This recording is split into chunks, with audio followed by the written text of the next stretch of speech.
दोस्तों आज हम रीतिकाल के बारे में चर्चा करेंगे।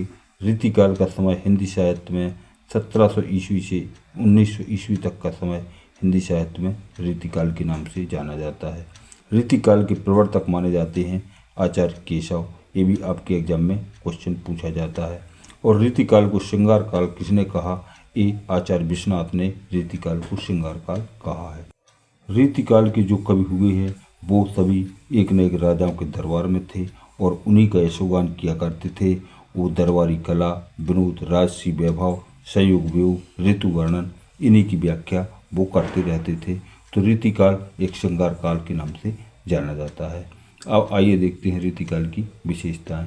तो रीतिकाल श्रृंगार परक काव्य रचना की। रीतिकाल में जो भी रचनाएं लिखी गई, जैसे बिहारी, घनानंद, पद्माकर ने जो भी रचनाएं लिखी वो श्रृंगार परक हैं। उदाहरण देखते हैं। लिखन बैठ जाके गए गए गए गर्भ गुरु, भय न कीते जगत की चतुर तेरी क्रूर। अब ऋतु वर्णन देखते हैं।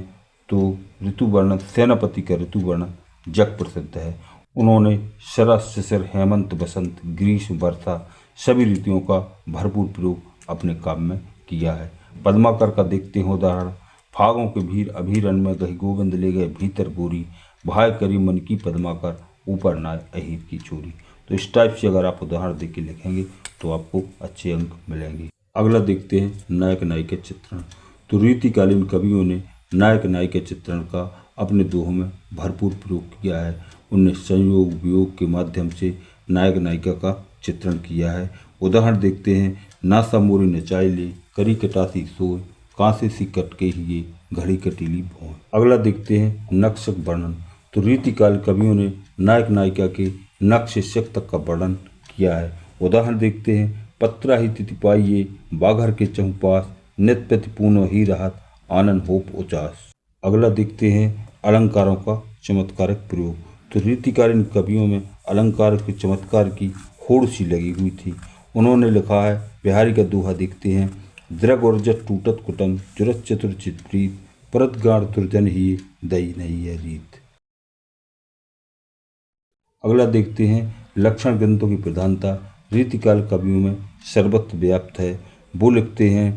काय को श्रृंगार को बिगाड़त है मोरियाली, तेरे अंग तो बिना ही श्रृंगार के श्रृंगारे हैं।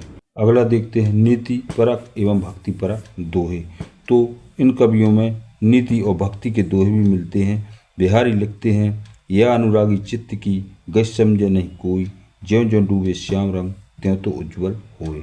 अगला देखते हैं मुक्तक शैली का प्रयोग। रीतिकाल के सभी कवियों ने मुक्तक शैली का भरपूर प्रयोग किया है, ना कि प्रबंध शैली का। उन्होंने मुक्तक में अपने दोहे, सवैया, कवित्व, मनहरण सभी लिखे हैं। अगला देखते हैं ब्रज भाषा का प्रयोग। रीतिकालीन कवियों ने ब्रज को अपनाया है, ब्रज भाषा का सफल प्रयोग किया है। बिहारी लिखते हैं। ब्रज भाषा वर्णी सबे, कई बल बुद्धि विशाल, सबके भूषण सस्यई, रचि बिहारी लाल।